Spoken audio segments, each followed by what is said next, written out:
a, there's a preconceived barrier there. So I'm approaching God based on my own experiences. And what are our experiences when we say stuff that we don't know? We feel dumb.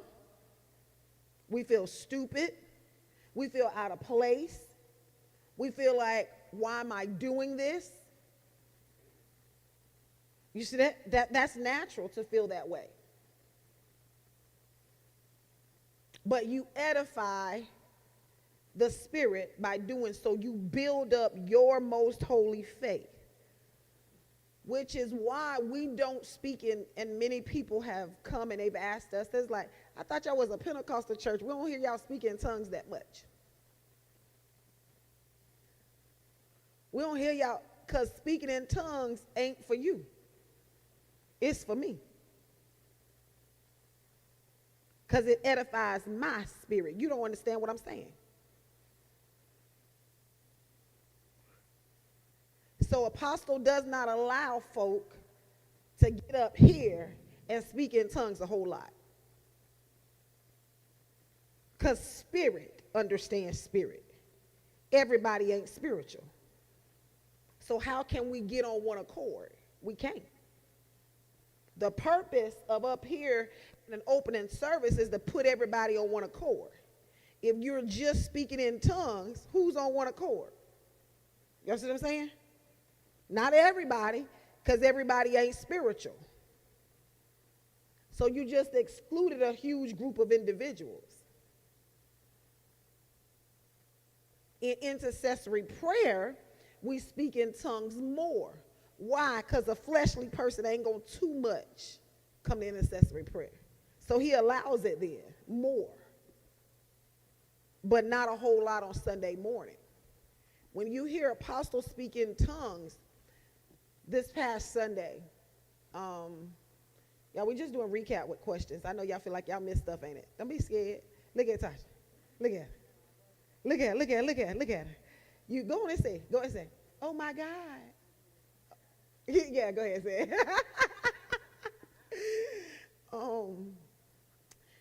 So you heard apostles speak in tongues on Sunday in the service. Why? Because there were some spiritual places he needed to pierce through so that the word could have effect. But what you don't typically hear him speak in tongues often while he's preaching, because the job is understanding. You see what I'm saying? So when he's speaking in tongues and you hear him, immediately you should automatically know that there is somewhere he is plowing. There is something in the atmosphere spiritually that needs to be cut through. And he ain't got time to wade in. He ain't got time to fight against understanding and intellect and flesh and da-da-da-da-da-da. He just got to do what he got to do, and it got to be fast so that the word can have an effect. It makes sense? See, that's why Bible study is important, because these are the kind of questions y'all be having. Y'all be like, what going on, and why we do this, and why we do that? Yeah, it helps. And good questions. You got another one, ain't it? I already know. Go ahead. You go ahead.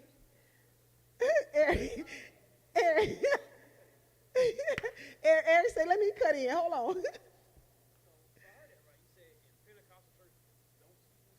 No, that we don't. And so a lot of times people say, hey, aren't y'all Pentecostal apostolic? We are. But we don't speak in tongues a whole lot in a church service over the mic. And many have questioned that. And that's because many people speak in tongues to edify their flesh.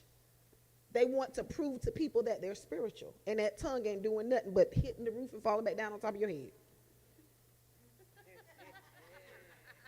Boop. That's all it is. Because the purpose is not there.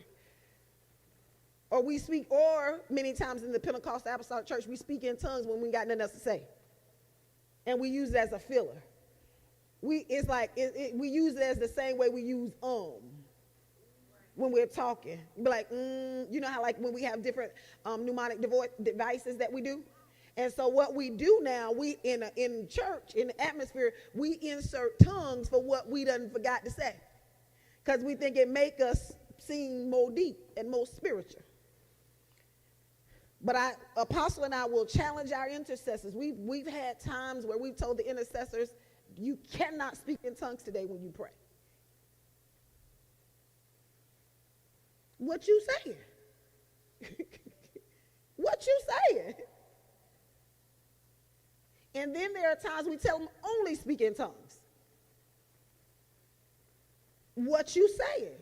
Because both are equally important as long as they have their, make sense? And there will be times when they speak in tongues and there'll be an interpretation of tongues.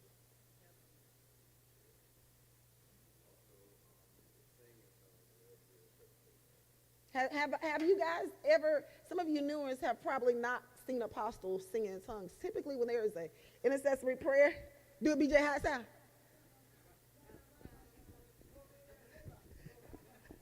And then that leg go, yeah, it's be good, it be good, it be good, it be good, it be good. Yeah, he be rapping in tongues. It be good, it be good, it be good, it be good, it be good. So I don't want you guys to, my job, my assignment, you'll see me do a whole lot of things, but my assignment as a teaching prophet, I'm what we call a teaching prophet. My assignment is to make what may seem far away or complex and bring it down for understanding. But that should not minimize the effect of it. Now, there are some things that happen in the spirit or whatever, I can't even explain it, even as a teaching prophet. But if I can, I will try my best to explain. Because I'm very weird in a service. Like, you mean like, what's she doing? I'm very weird. But then when we come in a setting like this, in a teaching setting, it may be like, dog, do she analyze everything? No, I just study everything because I want to understand it. You know what I'm saying? So that's that difference. But I'm super out there. Prophets, y'all can go ahead and start Bible study with that question. I'm going to go ahead. Y'all go ahead and get started. Y'all ready to start already? Oh, thank you. Y'all ain't tell me. Praise the Lord. But prophets and apostles are typically, more so prophets, are typically way out there. Strange. Y'all ever seen Prophetess Guy? Strange. She online. I love you, Prophetess Smith. She online. She's strange, right? You be seeing her, yeah. What ain't he saying that? Because she, you know what I'm saying? But she caught something in the spirit, but it wasn't what he said. You like, did I miss something? All he said was, what he say? You know what I'm saying? And you be like, but prophets are weird like that. You know, they're just strange. So you always have to have somebody to balance out that gift. Apostle balances out my gift. When I first was acknowledged, affirmed as a prophet, he gave me a book by Bill Heyman. Wasn't it Bill Heyman? He gave me a book by Bill Heyman. And those of you that operate in the prophetic, and then we're going to go back into the text, but those of you that operate in the prophetic. And one of the things that Bill Heyman said in that book that was so profound is that you cannot be a prophet and not be a lover of the word. Because God ain't going to do all this super spiritual stuff that ain't written in his book. And it'll make you really weird. That's why you see people go on to their own devices, is because they're not grounded in the word. You so spiritual, it's got to be in that book somewhere. Actually, prophecy was the last thing on that list that qualifies as a prophet. Yeah. And when he told me that, I was like, how you going a prophet? And that's the last thing? Me know that. Okay? So he keeps me grounded in my gift. That's why every gift should be subject. We are real big on that. Every gift should be subject, or that gift will go wild. So everybody got to be submitted. And anytime you can't be submitted, your gift then becomes perverted. And I love that. Every gift needs to be groomed. Groomed. Yep. And so it becomes a perverted gift. That's why you see prophets start doing things for money, or they have problems with their flesh, and we're going there because it's now perverted because it's not submitted. I don't have to understand everything that he tells me to do. I just have to do it because of submission. and believe that God's going to reveal it later. I think we miss that. See that we're spirit, body, soul. We want in our body to understand everything that is spiritual, and it's not. So we believe that if we don't understand it, that means I don't have to do it.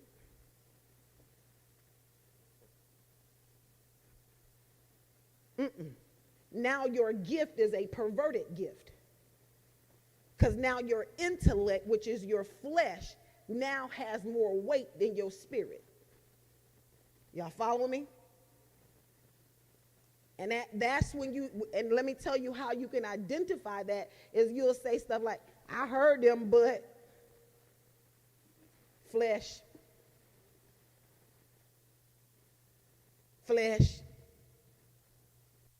I heard what they said, but I ain't read that nowhere. Flesh. Because before you even tried to grab it, you knocked it first. Flesh. Intellect is a danger to a spiritual being. Hey, y'all. Intellect is a danger to spiritual beings. So you have to be careful. So you're looking at a person who is very intellectual. Like I read for fun. Okay? So you're looking at an intellectual person who is a prophet. That's a danger. I'm supposed to be perverted. Because typically, if you're intellectual and you're a prophet, you're lifted up in pride. Some of y'all very gifted people that's in the ministry, prideful. We're going to deal with that tonight.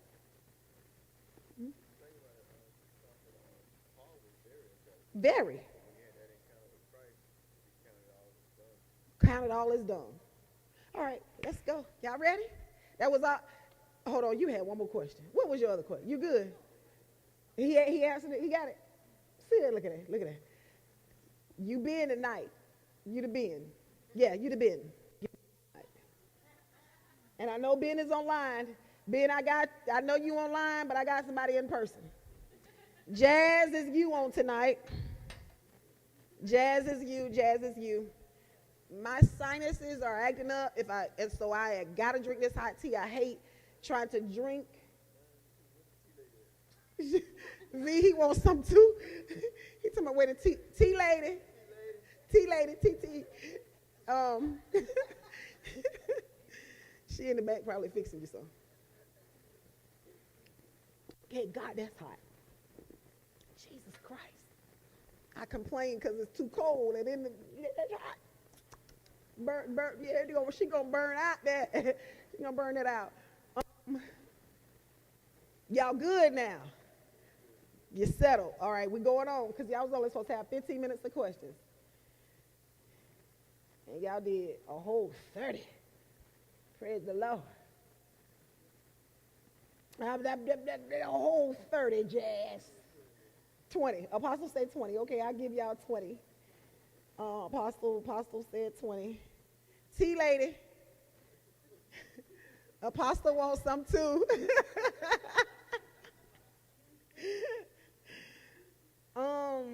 We're going back. We were in 12:2, Romans 12:2, and you guys, we only did 4 words of that verse. Do not be conformed. That's all we did. That's all we did, and then stop. We had to stop. We didn't get no further. So we gonna go. Oh, all right. I'm not supposed to go past you, and I ain't supposed to go past you. I know. Here. Tasha, sit right there. Oh, V gonna sit right there? Okay, don't let me go past V. If I get to you, I'm too far. Okay. Yeah, I'm too far. I done got off the ledge. And then I go back and ask them, what was going on with the camera? You.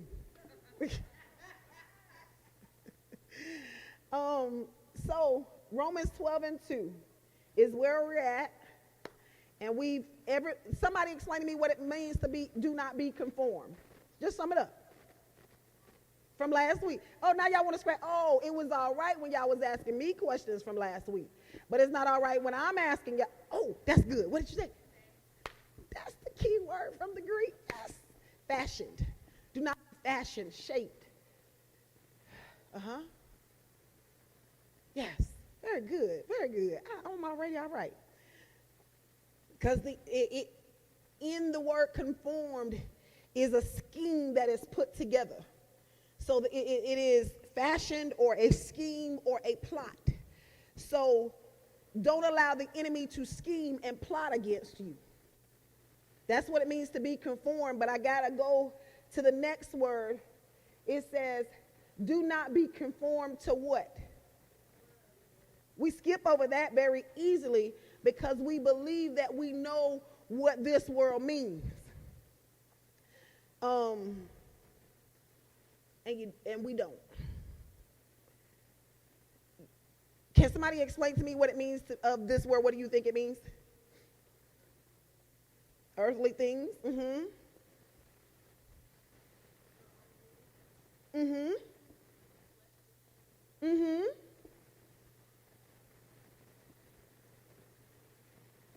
Mm-hmm. Mm-hmm. What did you say, BJ? Why you say that? Oh, because I'm still taking answers? I said, mm-hmm. It was all of that what you said.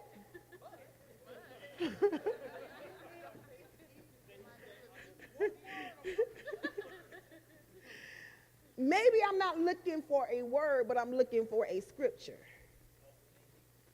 Because why am I looking for a scripture? Let me tell you why. Because the word should edify the word. So go to 1 John 2 and 16 so that when y'all say this scripture all the time, you'll know what you're saying. So you'll know what we mean by this world. Mm-hmm.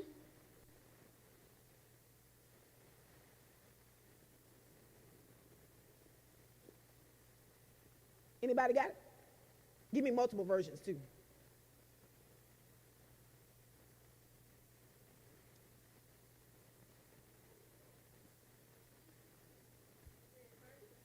First John. Mm-hmm. I ain't gonna call your name out loud, but somebody done took off from work because they supposed to be at work right now, ain't it? That just asked me where John is. But I ain't gonna call your name just in case, you know. Oh, okay, I'm just checking because I was about to say you in here in person, and I know you don't get out till like 12, 1, 2 o'clock in the morning. I'm just trying to figure out how you in this building in person. See, I don't be want to call y'all out because we all live and stuff. I wasn't gonna call your name. Yes. NIV? Okay.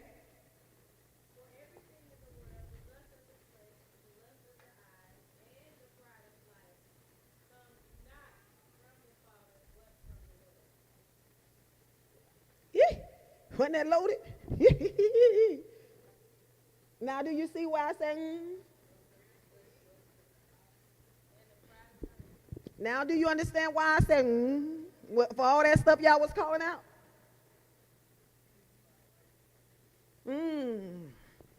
I can see that with you.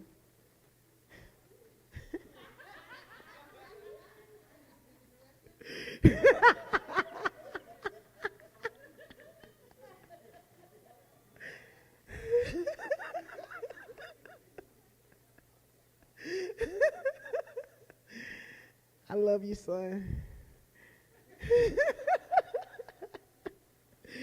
You ain't gonna receive my love? So we've got to break this down on tonight.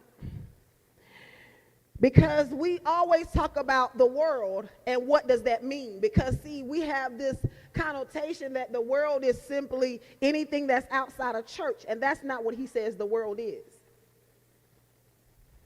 And we'll say terminology like, you acting like the world. What that mean? Because typically, are you dressing like the world? Have y'all not heard those terminology? Mm-hmm. You talking like the world. When I was coming up for a certain period, I couldn't wear, they wouldn't let me wear pants. So pants were of the world. Pants were of the world. So I would sneak and put on my pants. Because I couldn't figure out why that was of the world. You see what I'm saying? So it just did not make sense. So we have terminology that didn't make sense, but it does. It does. Old folk couldn't really explain the scripture and break it down, but there was some weight to it. An older lady in the church told me one day, I had on some jeans, and I had just been hanging out with some folk, hanging out with him, and she said, you walking different. What you mean? What you mean? I'm just saying, that's what she did. I said, what you mean? What do you mean I'm walking different? She said, you sway your hips just a little bit, too much. I hadn't even had sex yet. But there was a difference in my walk. Because I was now open to it. See? She didn't know that, she might not have knew that scripture. But she knew.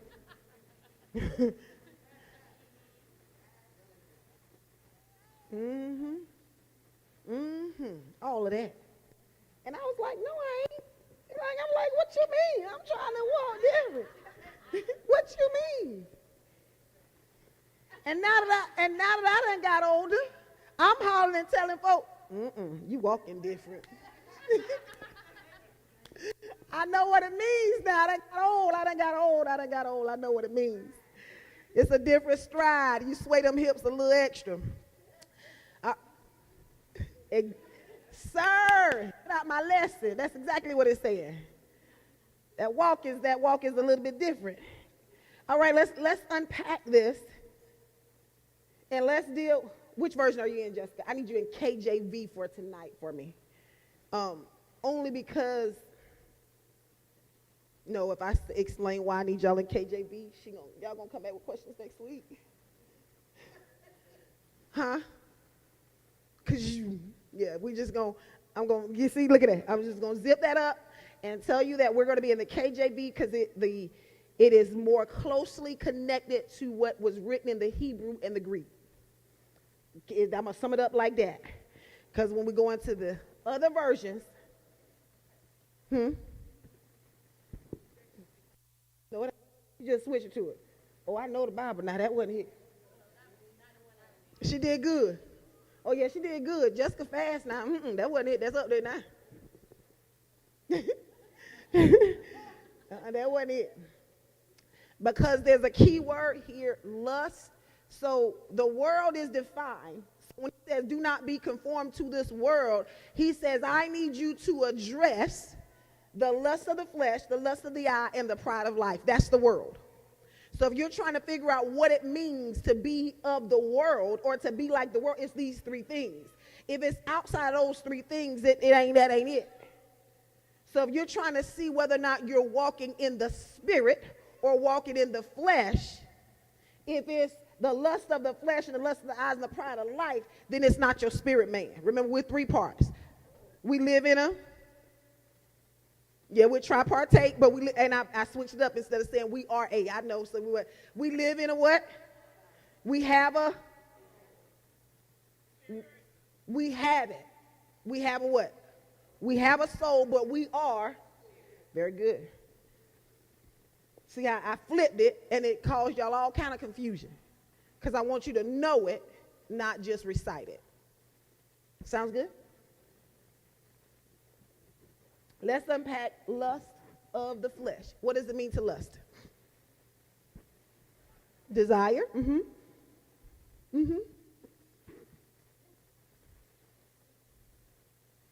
That's it. Did we stop? Hey, what? I want you to get specific because that's the thing that's hanging us up. So, y'all said, okay, I heard desire, obsession, crave, yearn.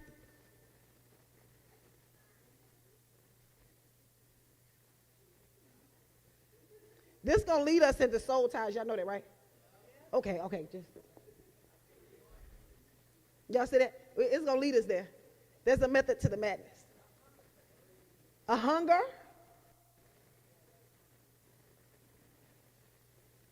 thirsty. Anything else? Y'all good? You say, You good?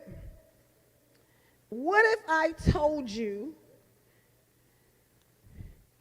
that when you look up the word lust, it is an abnormal appetite?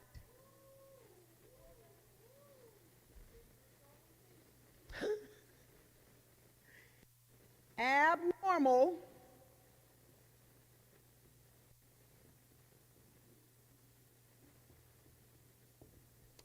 because when you look up the word lust, it is not always negative in biblical interpretation. Lord, help me get rid of this lust, huh? Everything? You don't want nothing? You don't want nothing? Remove this lust, Jesus. Lust for what?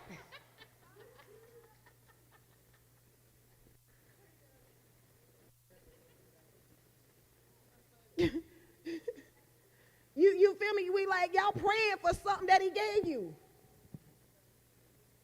You praying that he remove how he created you with desires and wants. That's natural. So you want him to make you unnatural? It's not the fact that you desire something, it's that you desire that what you're not supposed to have. Y'all ain't never, ladies, dude is ugly. You don't really want him. Ain't nobody want him. But let him get somebody. One person want him, then everybody else gonna start looking at him like, well, he ain't that ugly. He do dress good.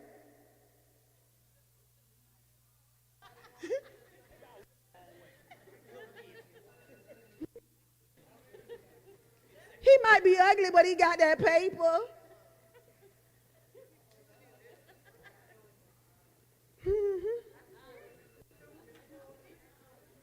Everybody look good in the dark. But forget that the sun gonna come up in the morning.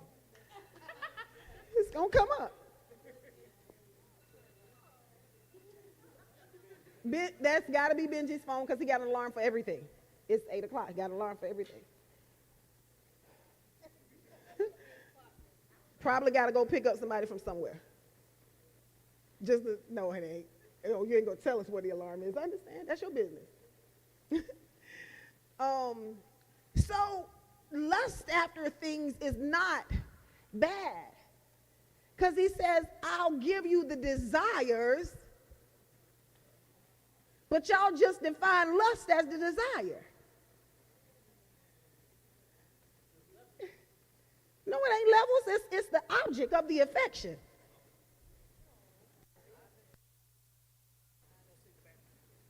It's the object. You want what you ain't supposed to have, or you want too much of it. Now I understand what you were saying about love. I understand what you're saying. I did not understand. It is an abnormal appetite or a longing for the unlawful.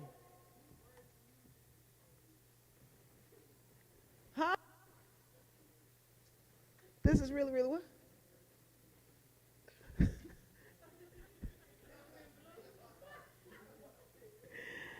Go to James 4:1 for me, please.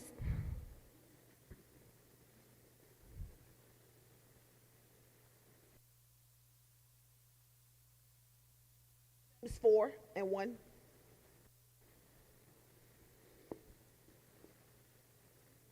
Because when you understand what's happening with you, you can win. If I got all the rules and the tricks of the game, I ain't got no business losing. The reason why we losing is because we don't understand the tricks of the game. And he ain't using nothing new. He just using these three things. I need to understand these three things if I'm going to win this battle. So what James 4:1 says? It's going slow. Somebody read it. It's okay, Justin. You good.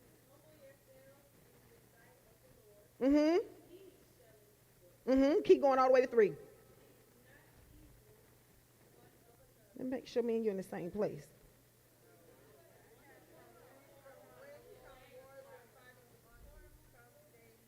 Hold on. Everybody can't talk to me at the same time because I can't hear. What we doing? Was that the wrong place? Because it sounded, okay, look at it again. James 4:1.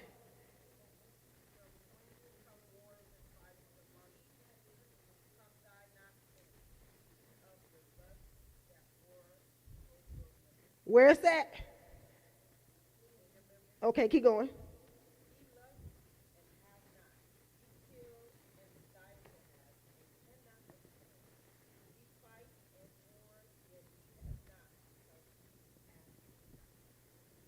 Keep going all the way to 3.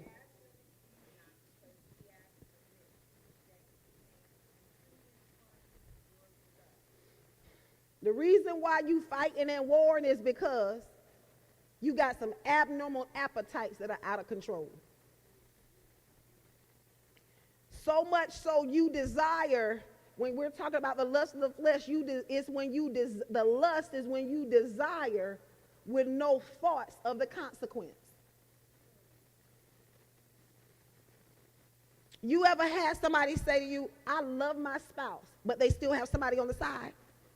And we love to say this. Well, if you love me, you would have did that. That's a lie. Oh, y'all got quiet in the church. That's the truth. That ain't got nothing to do with the love for you. It got everything with the lust of the flesh. You be like, but if you love me, you wouldn't have. That's a lie. That ain't got nothing to do with love. It has everything to do with an abnormal appetite that has not been put under control or under submission to the Spirit.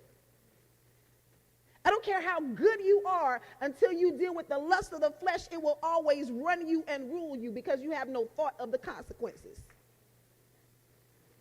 That's why we'll say stuff like, how could you risk everything for this? Lust of the flesh. What'd you say? At the moment, that thing, that lust, that appetite was the forefront of your mind, and because your spirit was weak, it won.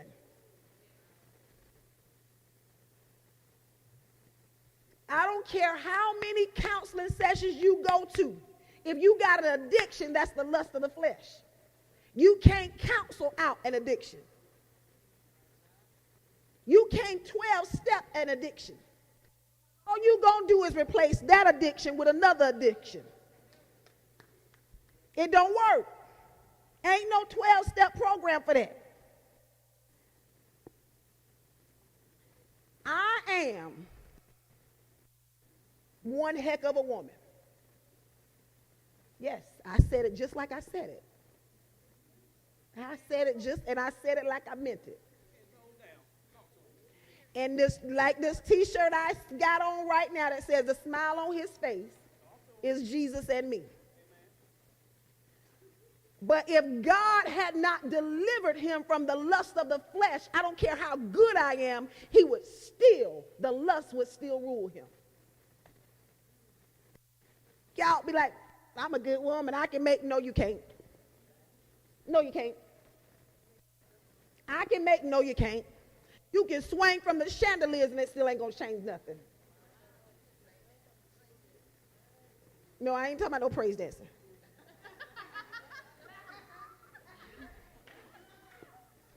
Son, you're going to have a rough time next week with soul ties. Yeah.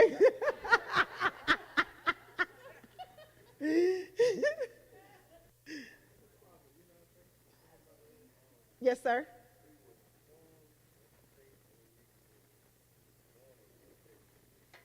Why you want to be in my lesson?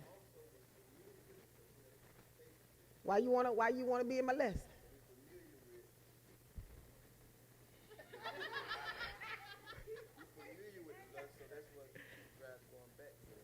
We're go.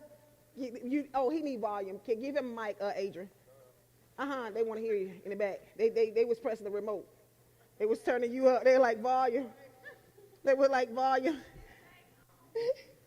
It was pressing the remote, trying to get new batteries and all of this stuff. He says she's getting his remote, his mic. We were shaped in iniquity. We were created in it. So your own lust of the flesh is only doing what you were created in. You were born in sin. So you are desiring what you were born in. That is one of the consequences to the fall of man.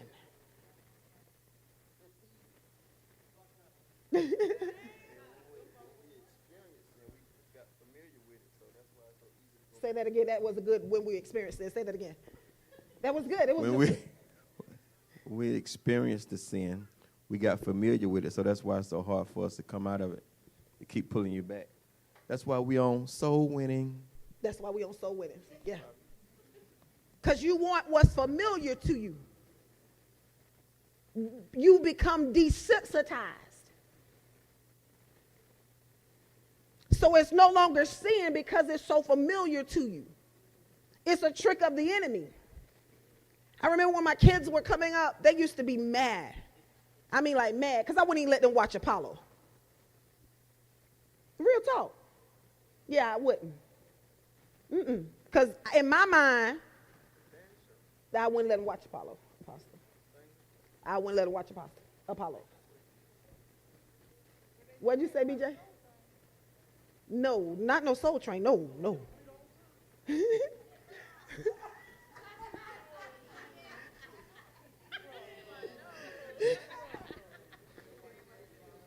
Harry Potter? That's the devil. No, you ain't about to read that book. No. Let me tell you why. See, in me, I was afraid to expose them to be comfortable with sin. So therefore, there were certain things I wouldn't allow them to do because I didn't want them to be comfortable too soon. Now, mind you, they experienced a whole lot.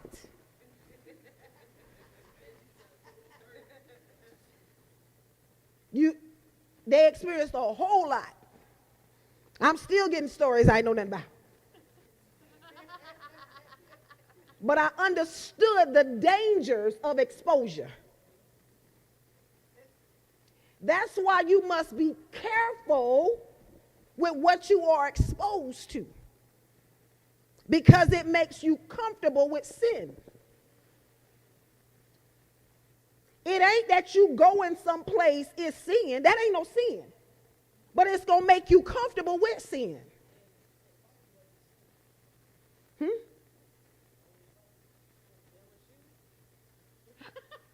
Oh, I know. I just don't let him talk. You just don't come next week.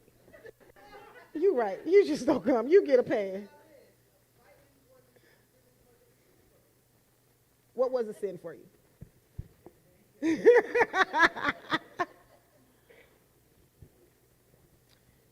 Then he goes down, and when you get a chance, just read James 4. Just when you get a chance. James 4 really sums up all of our worldly desires and pleasures in like one little bow. If I really could, if I had the time. What you desire wars against every other part of you. So example, there's always a war going on the inside of you. I don't care how spiritually high you get. I don't care how close to Jesus you get. There will always be a war on the inside. With those three things, the lust of the eye, the lust of the flesh, and the pride of life, always. What'd you say, Eric?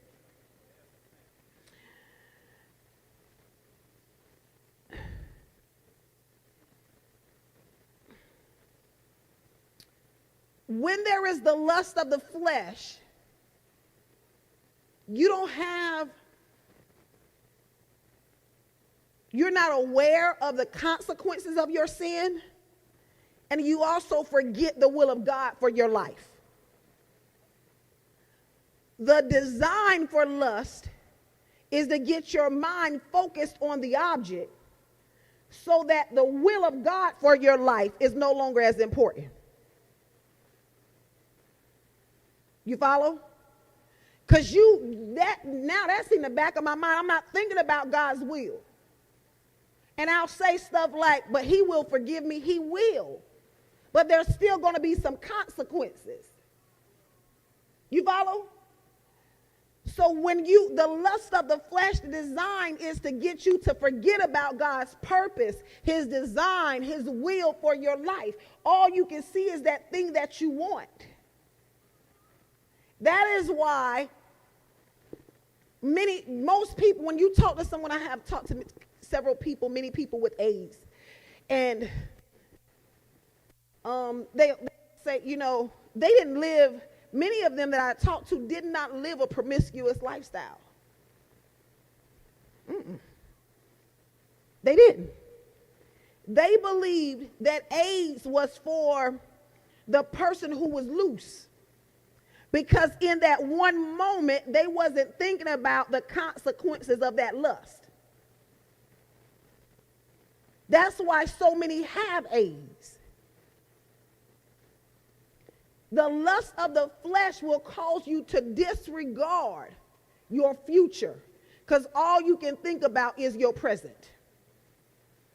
You want what you want, and you want it right now, and it doesn't matter how you get it. That's why we've had right here in Augusta preachers naked, bucket bone naked in the movie theater. No, I'm not telling no lies. That's the truth. It was in the news, so I can talk about it. Bucket bone naked, and it wasn't their wife.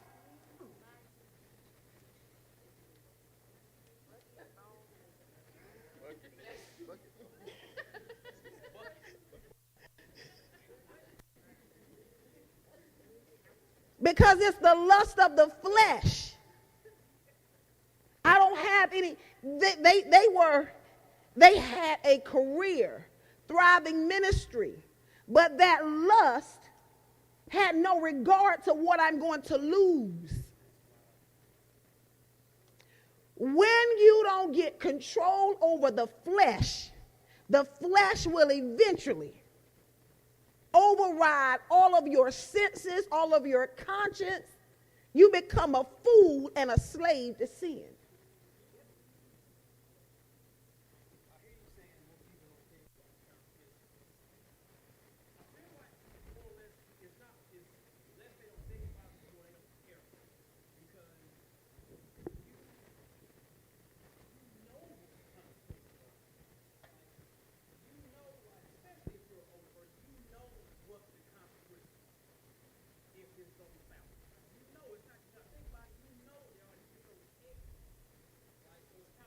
I can't say we don't care, because I'm gonna tell you, I'm gonna give you an example. When I had them charges for attempted murder and all the other charges stacked up against me, I knew it before I got in the police car. I intentionally drove to kill. I dropped my children off and say, I love y'all. See you later. Just because I had a temper. I had an anger problem. And that anger problem says whatever is causing your anger, it must be eliminated. That's lust of the flesh.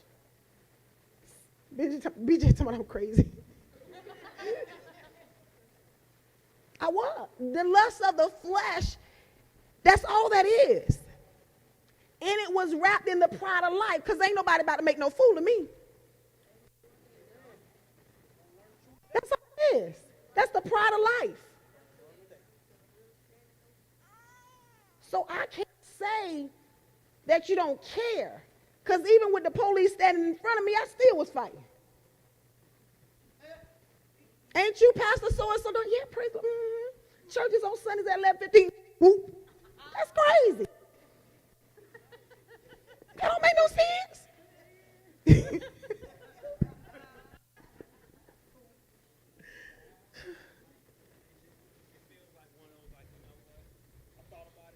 And I'm still going to do it. Still going to do it. Lust of the eye, lust of the flesh, the pride of the eye. Lust of the eye and the pride of life. You are going, see, when what we believe is that we can replace our lust. Let me help you. That thing that was in me with my temper was not gone. It was just replaced. I was in church serving heartily, still not dealing with the pride of life. Salvation does not deal with that. You got to be delivered. And in order for deliverance to be lasting, you must be taught about what you've been delivered from, or you will go back to it.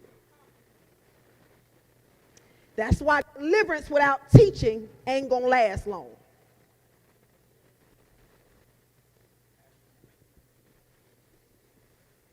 All right. Y'all good? Yeah. What are some things, because I want to make sure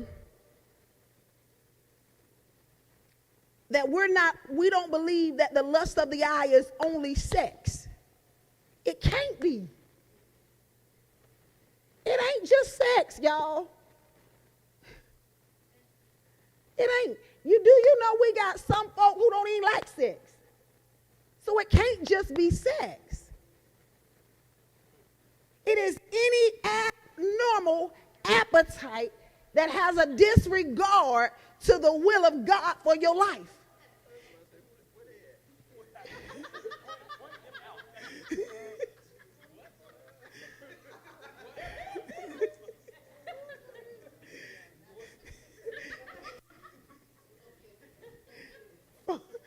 Thank you.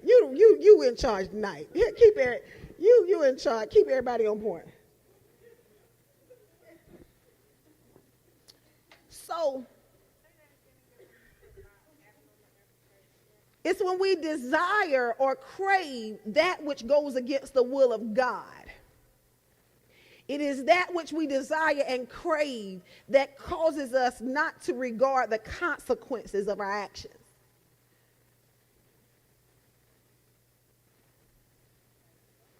We want what we can't have.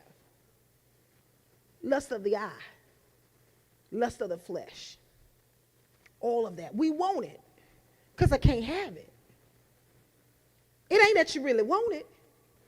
You just want it because you know you're not supposed to have it. You want it because you know you're not supposed to do it. It ain't that you really want it. Because you know why? How I know that? And I'm just still going to use sex as an example. Because many of us, we sexing our back out, but once we get married, then we got to counsel married couples to have sex. What is this? Y'all was breaking your back before you said I do, and now I got to counsel you and tell you to keep breaking your back?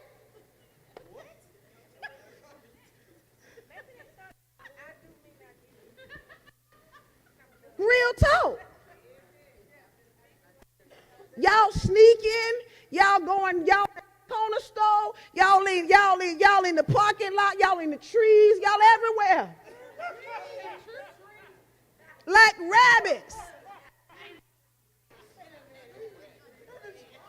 A bunch of rabbits in the trees.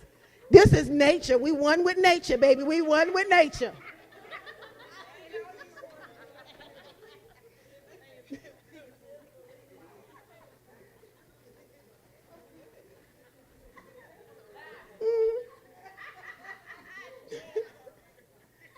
But then when you say I do,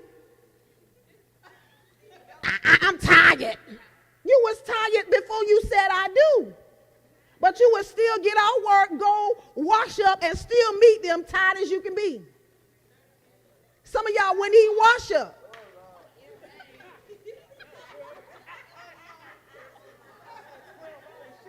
Some of y'all wouldn't even do that. I'm just going to hit the hot spots. All of it's hot.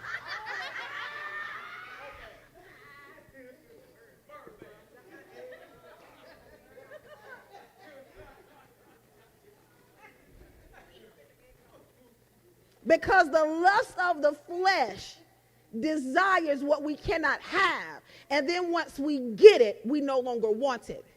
That's why we mishandle things. That's why we dishonor things. That's why we dishonor people. That's why we dishonor things. Because we have not dealt with the lust of the flesh. The lust of the flesh wants it. But once you get it, you will misuse it. That's why you must deal with it. That's why with the lust of the flesh, you'll get it. And then you move on. Once you got it, you move on to the next thing. You want the new shining thing.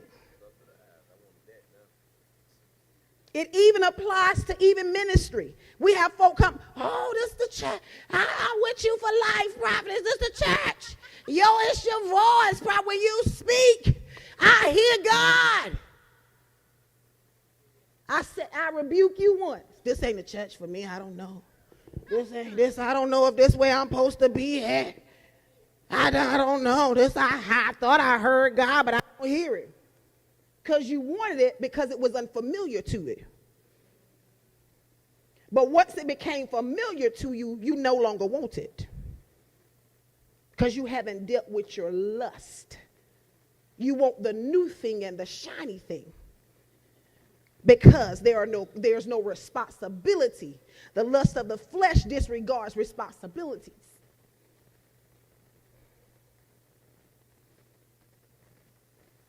The lust of the flesh. That's why he says, do not be conformed to this world. Because you'll be dysfunctional. Conform to this world. The lust of the flesh. Now it's the lust of the eyes. There are gates to your soul. Just, Mickey, can I have my phone? I want Jessica. There's a picture.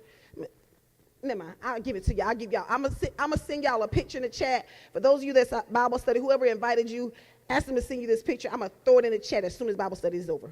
It's fine. I know my phone. My phone half dead. But there's a I want to show you the gates to your soul, and the eyes is one of them.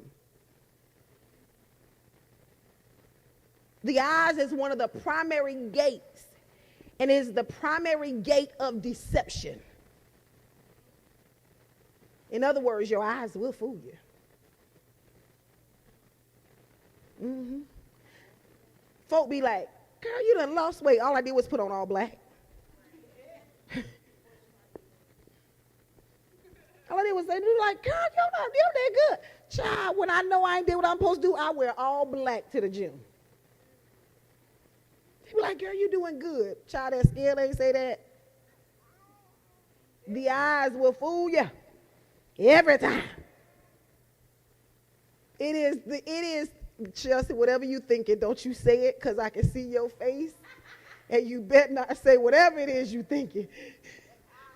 Have to reel you in, because your face said too much just now. The eyes wants what it sees when it's dealing with the lust of the eyes. If it's in front of me, I got to have it. Think about David with Bathsheba. Look at how many concubines David already had. Look at how many wives this joker already had. But he saw Bathsheba taking a bath, and the lust of the eye said, I got to have that too. So much so, he was willing to kill Uriah just for her. Because I want what I cannot have.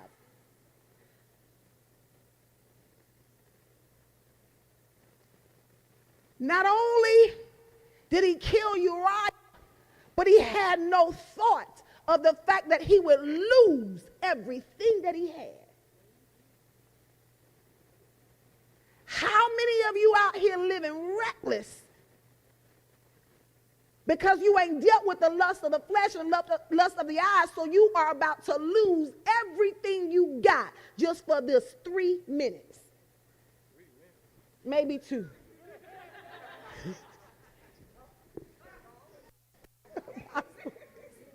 I just can't. Now, you can't come to class next week either, because I be trying to be serious and it be my own people.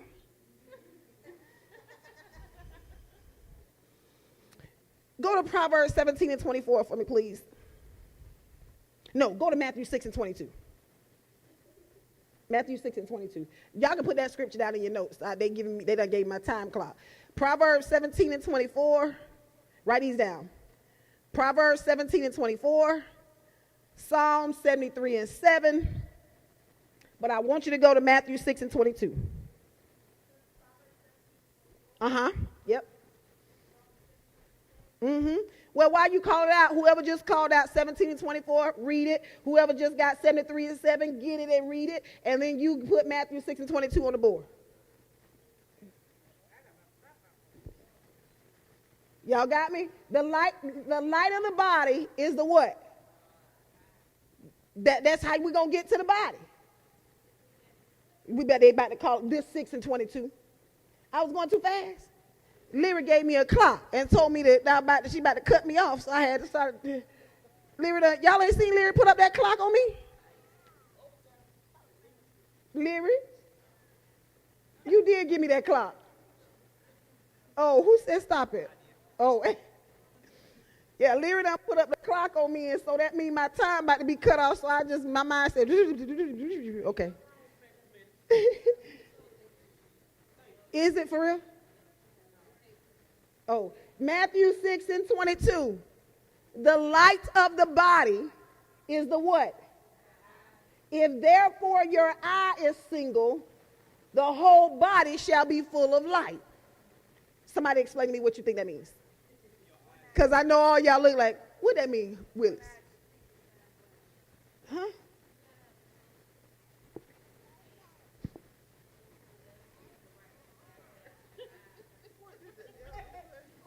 I don't know what she said, but Chelsea, what you said, Chelsea said again, because this is the elder of the church, and I don't know what she talking about. I ain't going to lie.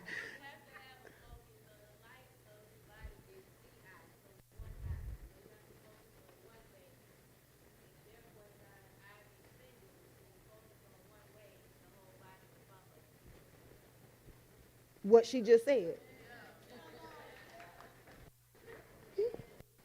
What she just said. What she just said. Because your eye determines what the rest of your body gonna do. And if your eyes are wandering, eventually your body is gonna follow. That's why sin does not start at the eye. Sin starts at the eye. You saw it, it got in there, it got to the mind, and you thought about it, then you did it. The eye saw it, you like, that's good.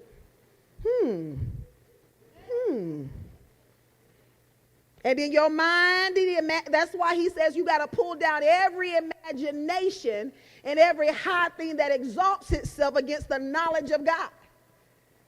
Because once your eye sees it, it gets into your mind, and now you start imagining. So you've got to pull down that imagination. In other words, you can't let your imagination run wild. Uh-oh. What do you mean? How do you pull it down? You train your thoughts. When your thoughts start going left, you need to start thinking about what is right. And the Bible says, think on those things that are lovely, think on those things that are pure, think on those things that are honest, that are of a good report. In other words, I tell myself what to think. Because if not, your eyes will tell you. And your eyes will run after everything you see. Example, it's even in the small things. I told Kingston, I was here, I had a call for work. Told Kingston, they was like, I said, what y'all want to eat today? Because I ain't cooked. They said they wanted McDonald's. So I gave them a budget. I said, y'all can go to McDonald's. Here's my card. Y'all got $20. Okay? It's only 3 of them. $20 sound good to me for McDonald's. Sound good to you? Sound good to me. Look at you. That's how they was looking. Exactly how they was looking. Because I got to train them. Because they like to spend $35 just for something. So I'm trying to train them. They come back before they get through the door. The first thing they say, we spent $23. Well, how you spent 23 when you only had 20? Because Kingston saw a different chicken sandwich that cost $3 more. I just talked to Kingston last week because he placed an order while we was down here working. And when the order got back, he said, no, I ain't want that. I want what she got.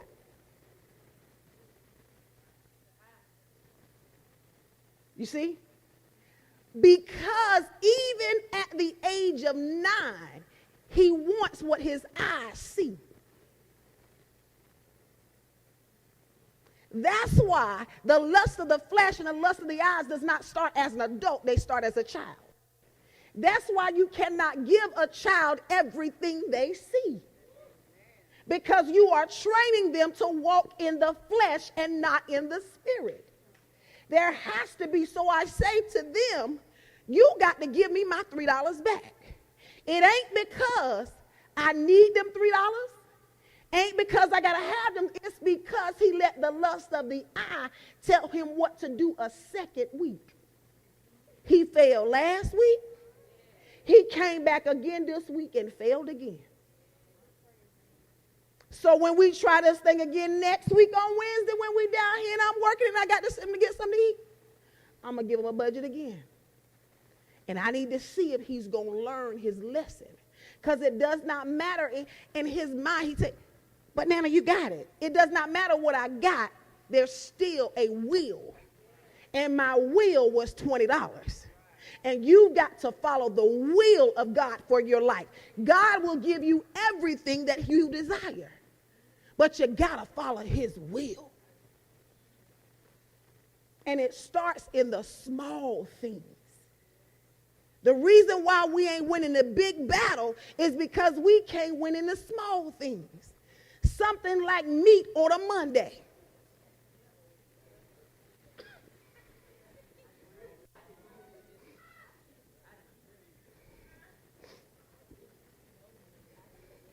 Am I talking my talk?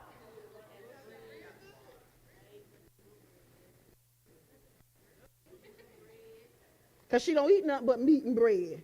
So the only thing left is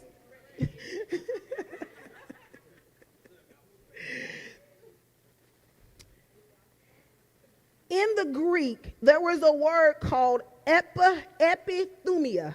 I need to give y'all this word. Let me write it. It's in the Greek.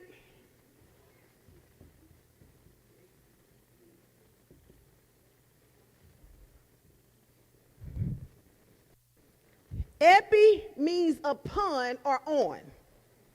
Okay? So when we look up the word lust of the eye, when it interpreted in the Greek, it is heat upon heat.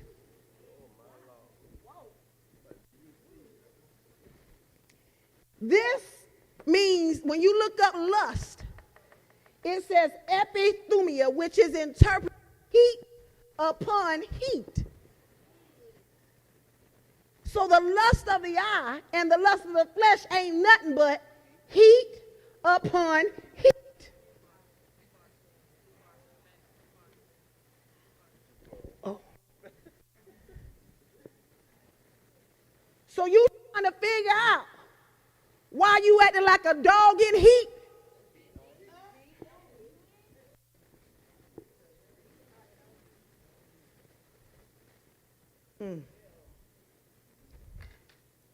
It means that you are hot after something.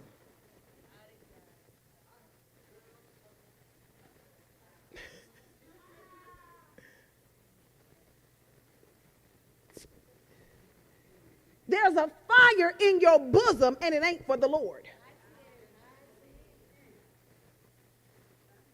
There's a fire that is burning. There's a yearning for something, but it is not God. Let me tell you, true story. We in Bible study tonight. Before I leave the gym in the morning, I will have multiple phone calls about what I taught tonight. The individuals that are calling me were hot after something other than this tonight. So they want me on Thursday to help cool a fire that you could have got cooled off on Wednesday night.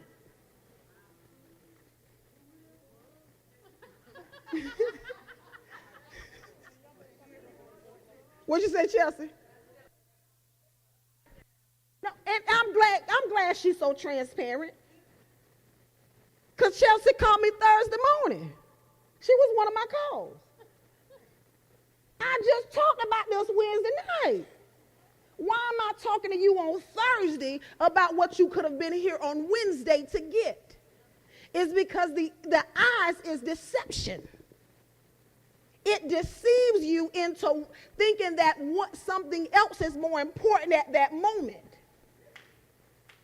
I'm tired. I got to go to work. My head hurt. My sinuses. My allergies. My toe. I got to go. All of that. Because it's the lust of the eye and the lust of the flesh. I'm not telling you can't miss church. That's not what I'm telling you. But when you understand that when you desire more of him, more than you desire what's feeding your flesh, you'll sacrifice.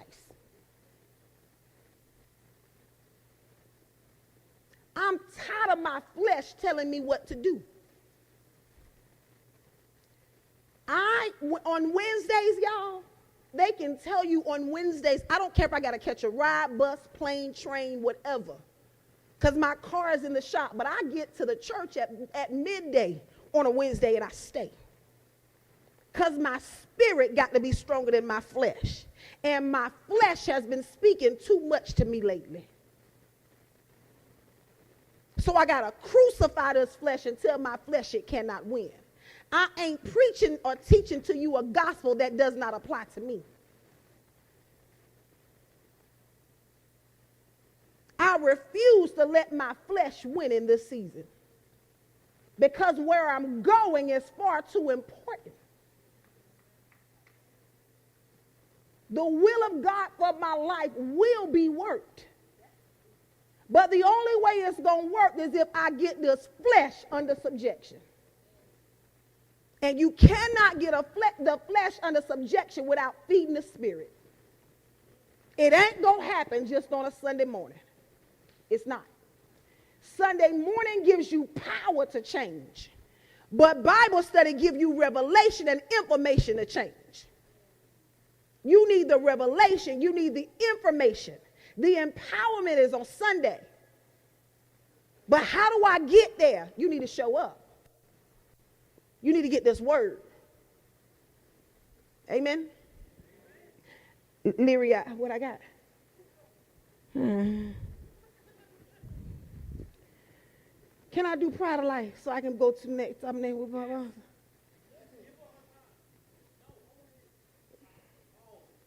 Eric done slunk down in his seat. I believe I can wrap up Pride of Life in like 7 minutes.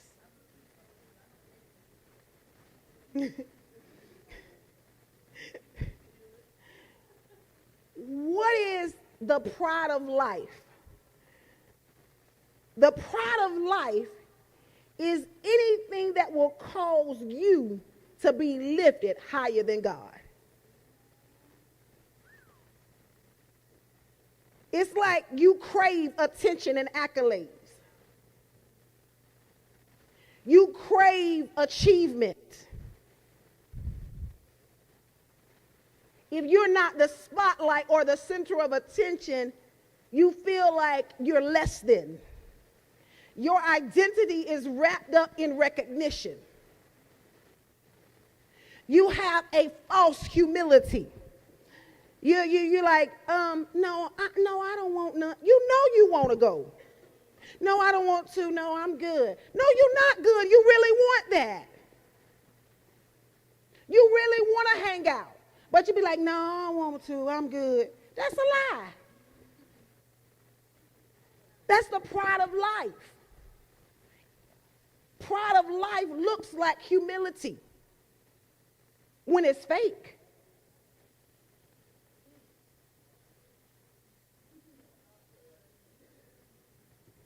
You say stuff like, she ain't never called my name.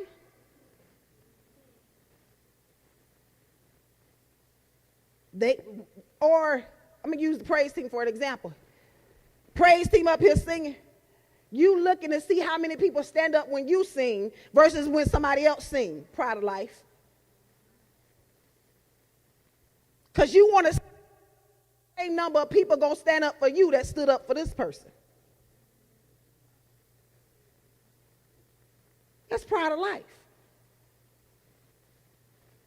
So-and-so showed up at my wedding, but they ain't showed up at their wedding, but they ain't showed up at mine. Pride of life. And we say stuff like, I'm giving the same energy this year. Whatever energy you give me, I'm giving you. How you know what energy they gave except you was watching them? Pride of life. I'm giving the same energy. Pride. That's all that is. Because your attention is on them when your attention need to be on him.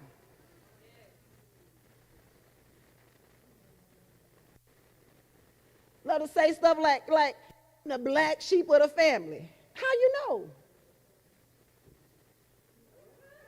What he said?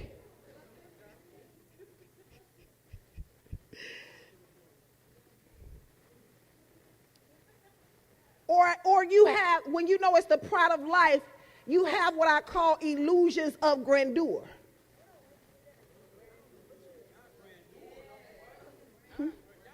Illusions, put that on the board. Illusions of grandeur.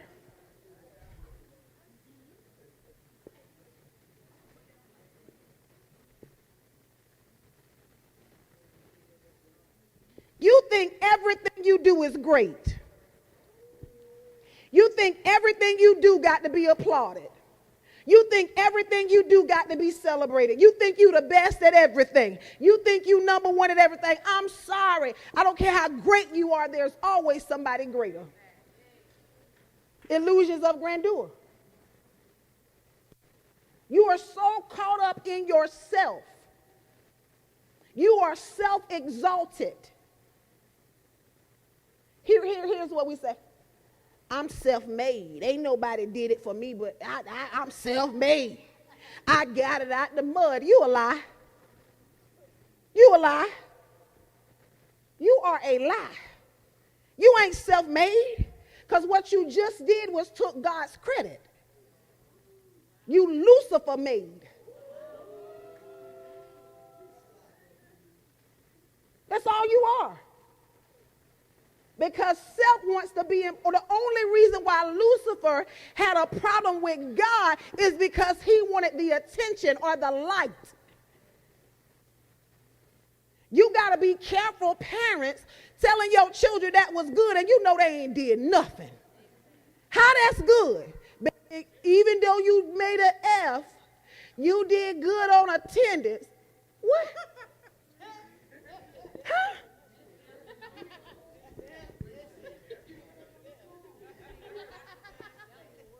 You dropped them off. But we do this. We be like, but I'm just trying to build a confidence. No, you trying to build up pride.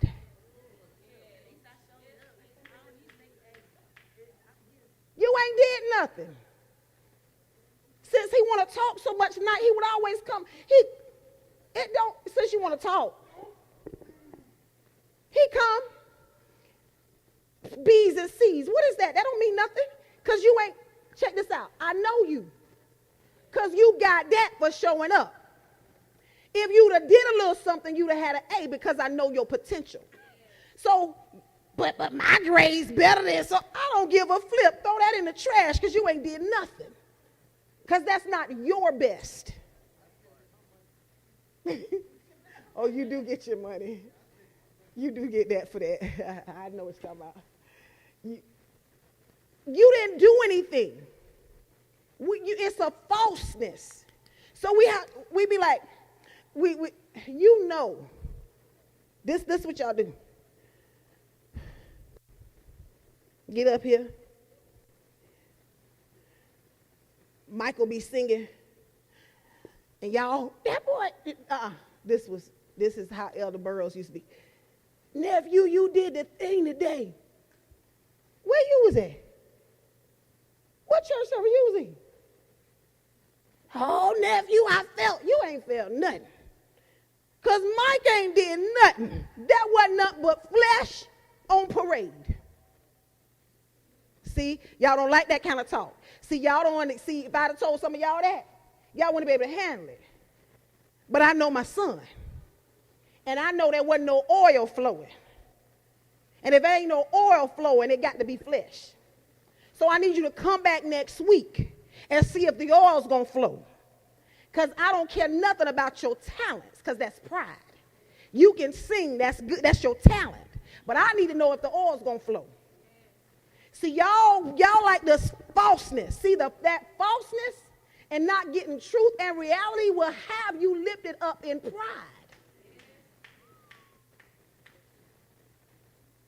I remember Benji was paying, before Benji gave his life all the way to Jesus. Since he want to talk so much tonight in my lesson. Got 2 minutes? Okay, good. Saturday nights, Friday and Saturday, Benji, TJ, Raymond, and Michael would always, and Mickey.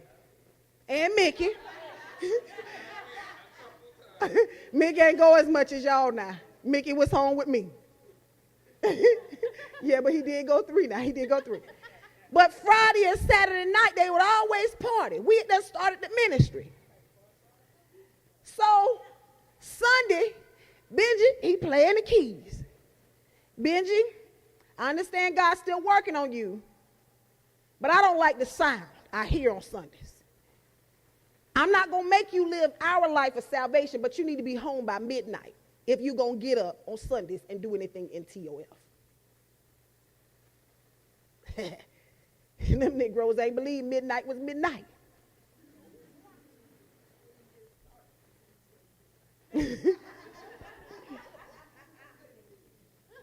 So I tried to, I said, okay, me trying to be you. I don't want to give him consequences as a pastor when I'm his mama, so I'm just going to get consequences at home because that ain't kind of fair. I done locked them out the door, made them sleep outside. They still can't make it at midnight. You see, all these consequences, you still can't make it in the house by midnight. But Benji believed because he was the only keyboard player and because we had nobody else that exhibited him. Bruh came to church Sunday and we sang with no music. Because ain't nobody that important that you exempt. How we got the sound? Played a tape, didn't we, B? CD? We played a CD. Sure did. And folk was after service. Why he ain't playing? Why he ain't playing? Ask him. Why he ain't playing? Ask him. He right there in church, but why he ain't playing? Because he's got to understand that he ain't that great that he exempt what God says. Pride of life. Ain't nobody that important that you above God's will. I done sat myself down, went to apostle, I can't prophesy to nobody today because I'm not where I need to be. I didn't spend no time with God this week. Because if I don't do that, I will believe that my gift overrides God's will in his way. And it doesn't. God's way is always right. So I don't come in his house playing with him. If I ain't spent no time with him, I ain't got no business prophesying to nobody. I ain't got no business preaching to nobody. I ain't got no business teaching to nobody. I need to sit right there and be taught. If not, you'll be lifted up in pride. And pride always comes before a fall. And warning comes before destruction. This series is our warning. Either we going to deal with the lust of the eye and the lust of the flesh and the pride of life, or your flesh going to keep on winning. But we are in this series of soul winning, meaning my soul going to be delivered. And I'm going to win this battle. I'm good. Okay. She done tap me again. Okay. She done tap me again. Okay. I'm done.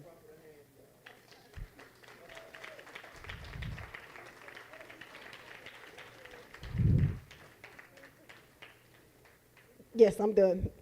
Because Apostle say I'm done. It's time to sow. Elder, my offering is in my purse. My purse is in the office. You can just get it out of there. I got it sitting there.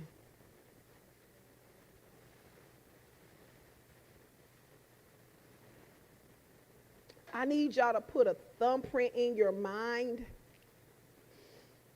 on the pride of life. Just put it in your mind on the pride of life. It is so important in understanding how we win, okay? Because pride is lifting self to a high place, okay?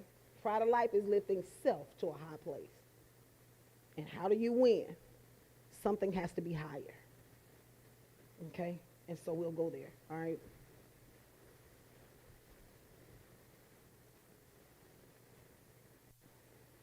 Anybody learn anything tonight?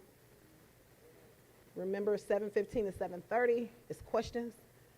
You have a question that you think I need to research, please text it to me before 7:15 Wednesday so I can research it before I get here. If not, we'll have questions at 7:15 or next week. Yep, you can drop it in the basket. Thank you.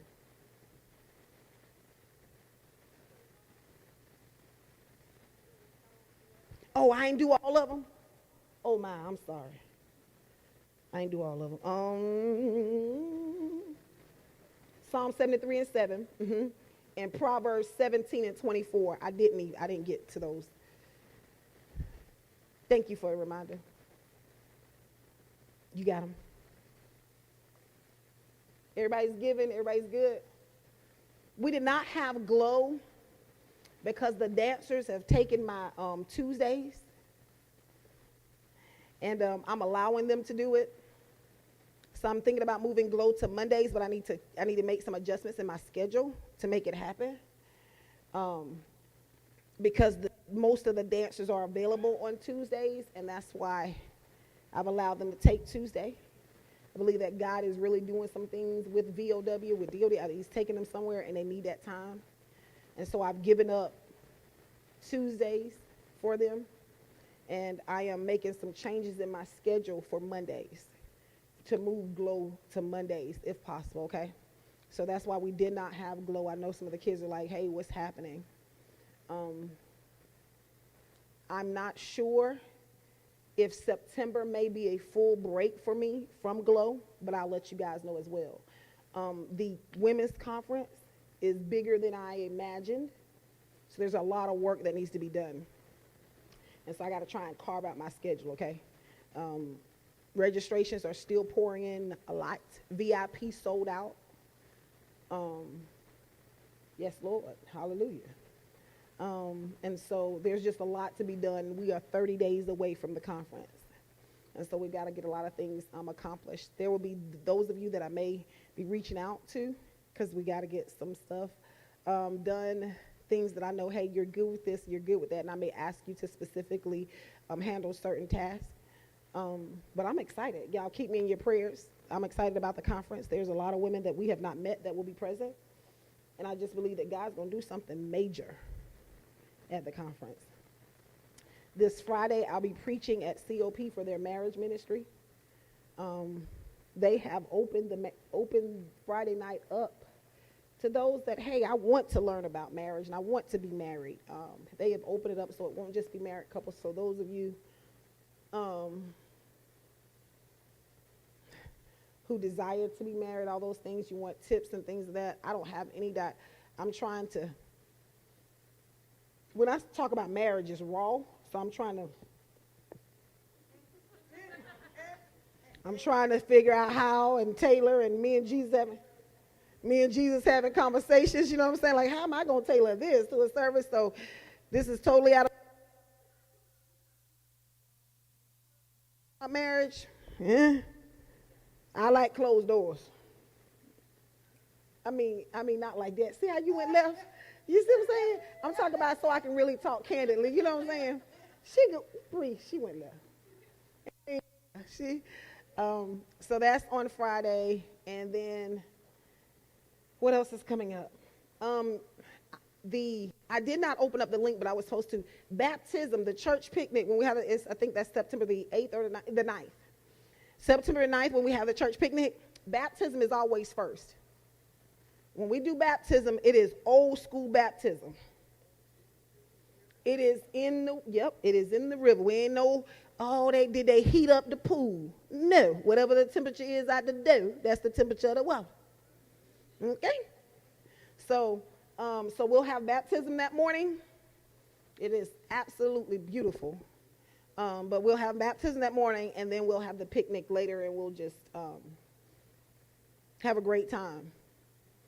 So let's make plans. I really, it's like a family reunion. Mm-hmm. I can teach in that 15 minutes next week. That's what you want me to discuss? Sure will. Did y'all hear that? I may do it at 7, then if you get here by 7, but because that 7:15 might not be enough. So 7 o'clock, 7. There's 7. She wants me to elaborate on baptism and explain baptism, which is great. And then with no understanding. What I love and what I don't ever want you to be ashamed of is asking questions. Because the questions you have, somebody else has them. They just won't ask them. I applaud you because the old hope wouldn't ask.